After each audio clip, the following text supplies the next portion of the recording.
우리나라의 헌법재판관이라는 분이 미성년자 음란물이 버젓이 공유된 온라인 커뮤니티를 방치하고 해당 커뮤니티에는 2천여 건의 불법 음란물이 게시 및 유통됐고, 만약 대행님이 졸업하신 카페에서 대행님이 거기 회원인데 이 같은 글이 유포됐다면 어떻게 하셨겠습니까? 계속 유포될 거에 대한 불안감은 굉장히 크겠죠. 그런 부분에 대한 걸 어떻게 해결할지에 대해서 제가 고민을 했을 것 같습니다. 문영배 헌법재판관을 그렇게 음해를 하고 싶은 모양인데, 내가 보기엔 헌법재판관 흔들어대면 그거 역사의 범죄입니다. 내란을 선동하더니 이제 헌법재판소를 흔들어댑니까? 문영배 재판관이 철저한 수사를 촉구했어요. 그렇게 하시겠습니까? 예, 이제 수사는 저희 상황을 여가부 장관이 그 제안을 하는 거죠. 여지껏 나왔으니까 하는 말 아닙니까? 저희가 준비한 3위입니다. 이른바 문영배 동창 카페 논란. 무슨 얘기냐면 다소 처음 들었던 소식일 수도 있어요. 최근 며칠 새 일부 온라인 매체를 통해서요, 문영배 권한대행이 가입한 한 동창 카페에서 음란물들이 공유됐다는 의혹, 이 파장 때문에 지금 정치권으로 다 옮겨 붙었고, 보신 그대로 여거이 국회 전체회의에서도 거론이 됐었는데요. 일단 본질적인 그 화면을 보기 전에 강전혜 변호사님, 네. 학부모 단체가 경찰에 문영배 대행을 고발까지 했습니다. 네, 맞습니다. 문영배 대행 같은 경우에는 초반에는 이재명 대표와의 개인적인 친분, 그리고 그 이후에는 SNS상에서의 좀 부적절해 보이는, 정치적으로 편향돼 보이는 글들로 문제가 됐었는데, 이번에는 고등학교 동창 카페가 문제가 된 것입니다. 그런데 이 카페가요, 이제 대외적으로는 고등학교 동문들끼리의 모임이지만 7,700개 정도의 게시글이 있는데, 그중에 2,000개 정도가 음란물 관련 게시글이었다는 것입니다. 예. 문영배 재판관이 직접 음란물을 올렸다라거나 아니면은 음란물에 대한 댓글을 단 것은 지금까지 확인되지는 않고 있는데요. 근데 말씀드린 것처럼 전체 게시글의 한 4분의 1 정도가 이렇게 음란물이 많다면 그 카페에 들어왔을 때 당연히 그것들을 볼 수 있었을 것이고, 그렇다면은 현직 헌법재판소 재판관으로서 어떠한 조치를 하거나 문제 제기를 했었어야 되는 것이 아닌가라는 이야기들이 나오고 있는 것이죠. 그런데 지금 헌법재판소에서는 오늘 오전에 입장을 발표를 해서 여기에 대해서 문영배 재판관과의 관계는 좀 선을 긋는 듯한 이야기들을 하였고, 그리고 경찰에서 수사를 하면 된다라는 형태로 이야기를 하고 있습니다. 근데 우리 국민들께서는요, 문영배 재판관에 대해서 왜 이렇게 계속적으로 의혹이 나오는 것인가, 다른 사람도 아니고 헌법재판소 재판관으로서의 자격이 있는 것인가에 대해서 묻고 계시는데, 예. 저는 여기에 대해서는 문영배 재판관 스스로가 조금 입장을 밝히는 것이 필요하지 않나라고 생각합니다. 국민의힘의 미디어 특위가 의혹 제기한 그 카페 밑그림을 한번 볼까요? 이제 여당에서 제기한 내용. 그러니까 문영배 권한대행도 과거에 댓글을 달았고, 이 카페에 음란물이 공유되고 있는데 문 대행은 뭐 하고 있었냐, 이게 여당의 비판인데, 근데 이제 장은미 변호사님, 모르겠어요. 문영배 대행이 직접적으로 얘기했다기보단 경찰에 수사 의뢰를 했으니까. 근데 저게 조작이라는 얘기는 무슨 얘기 때문에 조작이라는 거예요? 일단 이 부분과 관련해가지고 본인이 올리지 않은 부분까지 올린 것으로 보인다는 흔적이 있다는 의혹이 제기되는 것으로 보이는데요. 잠깐만요. 무슨 말인지 단명하게 말씀 그 부탁드릴게요. 부분까지 경찰 수사로 좀 밝혀질 부분이 있을 것 같고, 지금 예. 조작이다 아니다 단정하기는 다소 좀 어려운 부분은 있는 것 같은데, 예. 다만 이건 상식선으로 접근을 하면 될 것 같습니다. 예. 이 기본적으로 청소년보호법이든 무슨 음란물을 올린 부분에 대해서는 고의성이 있어야 되는 거예요. 예. 본인이 올린 것도 아닙니다. 카페에 그냥 가입이 돼 있는 거예요. 고등학교 동문. 이게 무슨 음란 사이트면 또 모르겠습니다. 고등학교 동문인데 카페가 계속 사실상 운영이 제대로 되지 않거나 하면 광고성 글이 올라오고 음란물이 올라오고, 이런 부분과 관련해서 어떻게 거기 소속원들한테, 그러면 국민의힘의 논리에 의하면 N번방 이야기까지 하는데 다 처벌하라는 소린 거예요. 거기 카페에 가입한 사람들이요. 이건 의도가 분명한 적시적인 사실상 공세 아니겠습니까? 예. 헌재를 흔들 수 있습니다. 문제 제기할 수 있지만 이렇게까지 과도한 논리적인 접근을 하는 건 서영교 의원이 이야기한 대로 역사에 어떻게 기록될지 좀 자중하시기 바랍니다. 근데 이현정 의원님, 이제 오늘 여당에서 얘기한 부분, 음란물 공유를 방관하고 대행이 뭐냐, 지난번에 이재명 대표 친분 혹은 우려원 연구에서 본인이 가장 왼쪽에 있을 거라 등등 좌편향 말고 이 부분 때문에, 그러면 이제 국민의힘에서 하는 얘기를 왜 이거 허위고 흑색선전이나 아니 민주당이 문영배 권한대행이 어떻게 카페에서 뭘 했는지를 어떻게 알고 민주당이 왜 문영배 권한대행을 다 조목조목 해명해주고 반박하냐. 국민의힘에서 뭐 이런 얘기까지 하더라고요. 그러니까 이게 이제 자칫 지금 문영배 대행을 마치 이제 민주당이 뒷배가 되는 것처럼 뭔가 이제 이렇게 하다 보니까 오히려 오해를 더 사는 거예요. 사실 민주당은 이 문제에 대해서 별로 그렇게 뭐 개입하거나 오히려 안 하는 게 훨씬 더 나을 겁니다. 예. 그리고 저는 뭐 이거 지금 문영배 대행이 직접 이게 뭐 이 카페에 가입해 있다는 그 이상 사실은 저 분이 올린 분이 제가 알기로는 무슨 뭐 이 자동차 영업을 하는 분인데 그 아마 고등학교 이 진주에 있는 고등학교입니다. 한 고등학교인데 거기 동문회에서 아마 그런 카페에 본인이 이렇게 많이 올렸는데 글쎄요 그게 뭐 저기 카페에 있는 많은 분들이 저게 그냥 가입돼 있는 분들이 책임을 지는다는 것도 그것도 좀 문제지 않습니까? 제가 예를 들어서 어디 가입돼 있는데 거기에 많이 올라왔는데 제가 그걸 뭘 아예 들어가 보지도 않는데 이제 저런 거 했다는 건 문제가 되는데 워낙 이제 문영배 대행이 이제 현재 소장 대행을 하고 있으니까 이제 문제가 제기되는 것이고 오히려 민주당은 저기서 제가 볼 때는 하지 않는 것이 더 오해를 하는 거지. 지금 모든 문제가 나면 자꾸 민주당이 나서서 뭔가 문영배 대행을 감싸려고 하는 거 저는 그 자체가 오히려 더 오해를 사지 않나 싶습니다. 그 사실은 지금 이제 이 시각 청계광장 잠깐 모습을 봤고 기자들 취재진도 좀 있고요. 여러 국민 변호인단에 이름을 올린 분들이 좀 얘기가 나오는데 좀 더 유의미한 현장 혹은 아마 지금 저 뒷모습이 전환기 씨가 아닌가 싶고요. 예, 빨간 목도리의 전환기 씨를 저희 채널A 카메라가 직접 포착을 했고 아까보다는 좀 더 육안으로 봐도 제가 몇 명인지 정확히 모르기 때문에 말씀을 안 드리겠습니다만 앞서 저희가 30분 전에 현장을 연결했을 때보다는 꽤 많은 인파가 좀 더 모였고 추가가 됐어요. 이 시각 청계광장 모습 잠시 보고 왔습니다. 그 최진봉 교수님 이런 부분이 있어요. 지금까지 아마 문영배 대행이 여러 뭐 여당의 비판 혹은 여러 가지 것들에 공식 입장을 낸 건 두 가지였어요. 그러니까 모친상 문상하거나 조의금 낸 사실 없다. 뭐 사실 그 이후에 SNS를 10년 전에 SNS 메시지 주고받았다는 것도 얘기가 나왔었고 적극 수사해달라. 아예 문영배 권한대행이 본인이 이제 경찰 수사를 의뢰한 상태입니다. 그렇죠. 왜냐하면 저거 빨리 찾아는 처벌해야죠. 누가 올렸는지 모르겠는데 저거 올린 사람 처벌해야죠. 당연히 처벌해야 한다고 저는 보고요. 저게 또 해킹도 됐을 가능성. 예를 들면 아까 뭐 장미 변호사 잠깐 언급을 했지만 카페 같은 오래 운영을 안 하게 되면 모르게 들어와서 또 광고나 이런 사람들이 올리는 경우도 많이 있거든요. 그런 경우도 있을 수 있으니까 저는 철저히 조사해서 저는 불법적 행동을 한 사람 다 처벌한다고 생각을 하고 예. 민주당이 왜 나설 수밖에 없는 이유를 제가 설명하면 이런 겁니다. 지금 저렇게 해서요. 지금 국민의힘의 의원들만 얘기하는 걸 그대로 나가보세요. 예. 국민들이 어떻게 받아들이겠습니까, 이거를. 근데 문영배 권한대행 입장에서는 적극적으로 저걸 해명하는 순간 본인이 또 그 중간에 서가지고 헌재 재판하는 과정에서 여러 가지 논란을 불러일으킬 수밖에 없어요. 예. 그러니까 본인 입장에서는 수사 요청하거나 아니면 해명 한 줄로 끝날 수밖에 없는 거잖아요.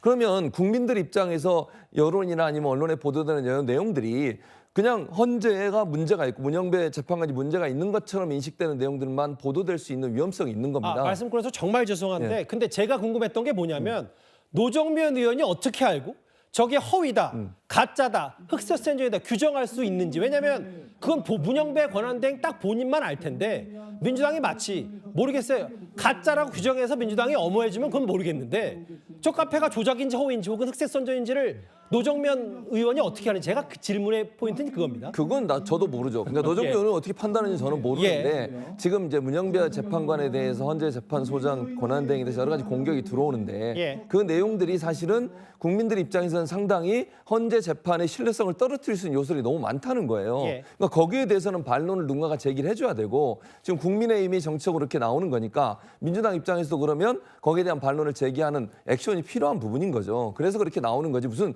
민주당과 문영배 권한대행이 무슨 가깝거나 그래서 했다고 저는 보지 않고 예. 그런 차원에서 국민들에게 헌재에 대한 신뢰를 떨어뜨리는 이런 요소들을 좀 막기 위한 그런 방안이었지 않나 이렇게 생각합니다. 예. 지금 국민들께서 지금 탄핵 심판 과정에 있어서 의아하게 생각하시는 부분들이 자꾸 민주당이 개입하고 있다는 거예요. 예. 말씀하신 것처럼 지금 헌법재판관이 본인이 댓글을 썼는지 안 썼는지 그리고 뭐 윤석열 대통령의 탄핵 심판을 하다가 휴정 시간 동안에 댓글을 삭제를 했는지 안 했는지 본인은 아무것도 지금 밝히고 있지 않습니다. 예.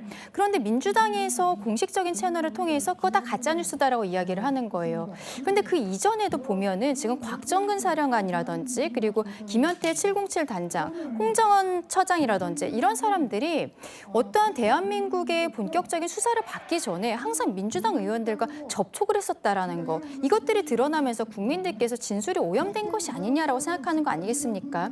이번 탄핵 심판 과정에 있어서 민주당이 너무 깊숙이 개입하고 있다. 그리고 그 과정에 있어서 오늘 오전에 나왔던 노정면 대표의 그 원내 대변인의 저런 입장문이라는 것이 어떻게 팩트 체크를 한 것인지 다시 한번 밝혀야 된다라고 말씀드리고 싶습니다. 잠시만요. 그 현장 화면이 두 분이 논평하시는 중간에 청계광장 모습이 나갔고 석동은 변호사, 아직 전환기실은 등장 전인데 석동은 변호사의 현장 목소리 잠시만 들어볼까요?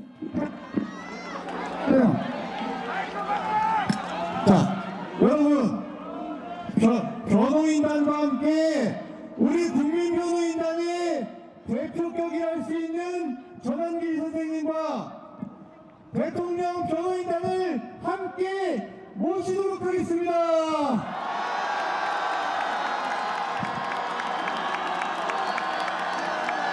전환길 선생님께서는 정말 희상을 무릅쓰고 우리의 보수의 스피커로 나서주고 계십니다. 자, 여러분, 우리 변호인단들이 정말 헌법재판소에서 너무나 재판을 빡빡하게 정말 이렇게 엉터리로 지금 운영을 해서 힘드십니다만 여러분들께 인사를 오셨거든요. 그 대신 우리 변호인단들 여기서 이렇게 말씀하기는 좀 어려운 점이 있다는 점을 이해해 주시고 짧게 인사만 드리도록 하겠습니다, 여러분. 자, 대표로 한 분이 어디 갔어? 우리 도태웅 변호사님. 여러분 안녕하십니까? 대통령 변호인단 인사 왔습니다. 여러분 너무나 감사하고 저희 열심히 하겠습니다. 감사합니다. 네. 다시 한번 국민 변호인단에 방문해주신 우리 대통령 변호인단 변호사님들께 힘내라고 큰 박수와 함성으로 인사하겠습니다. 네, 이제 전환길 선생님의 명강의를 들을 시간입니다. 여러분 기대되시죠? 열정, 패기, 용기, 기계 그 어떤 말로도 설명해도 부족한 전환길 선생님의 연설이 있겠습니다. 석동훈 변호사님께서 직접 소개해 주시겠습니다. 예, 여러분들 방금 이렇게 얼른 지나갔지만 이 세 분 외에도 우리 대통령님을 법정에서 변호하기 위한 변호인들이 정말 요 한 달 보름 이상 정말로 수고가 많으시거든요. 여기 안 오신 우리 변호인들께도 여러분 응원의 박수 한번 부탁드리겠습니다. 자, 감사합니다. 여러분, 이제 우리가 전환길님을 모셨어요. 전환길님 이렇게 보시면 꼭 동네 아저씨 같고 뭐 소탈하게, 그런데 어쨌든 이 정말 젊은이들의 또는 우리 시민들의 그 아픔과 또 미래를 위해서 정말 많은 것을 내려놓고 본인이 많은 것을 희생하면서 지금 나섰습니다. 대한민국 일타 강사 누구죠?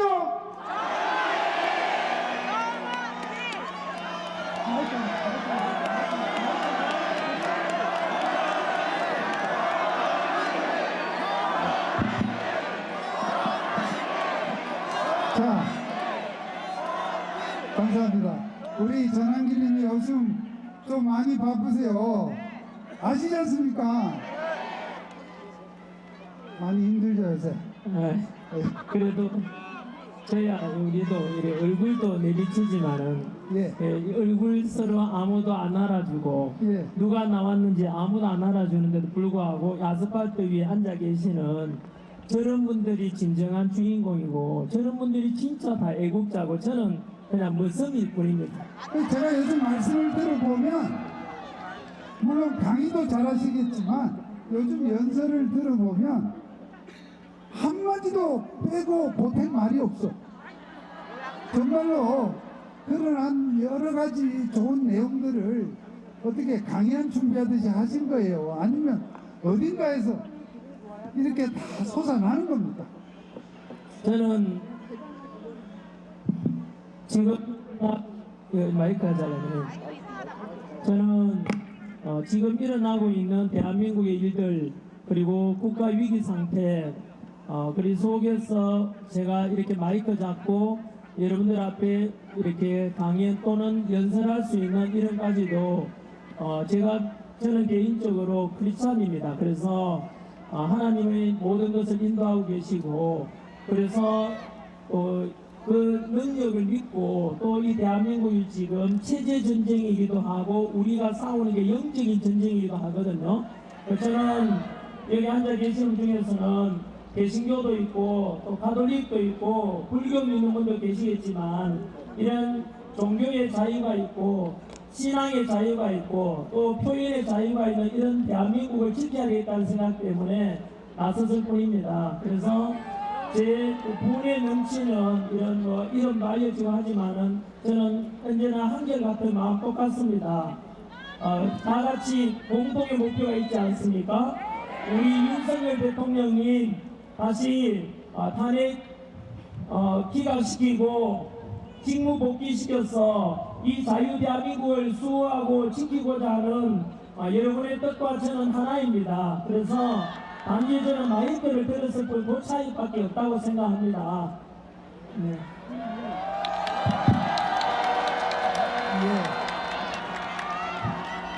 예, 오늘 우리 전한길님께서 또 원래 그 8시에 인천에서 정말 또 오래전에 잡혀있는 중요한 스케줄이 예정되어 있습니다만 그런 중에도 오늘 이 국민변호인단에 여러분들을 위해서 이렇게 오셨어요. 그래서 오늘 사실 저희 환영사에 앞서서 다음 일정을 감안해서 먼저 일부에 모셨습니다.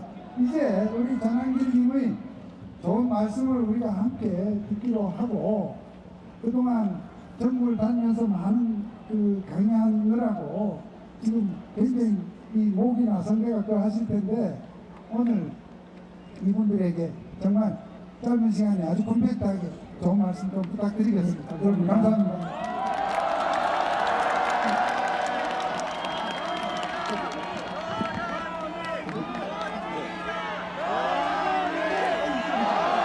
네. 오늘이 2025년 12월 13일 목요일입니다.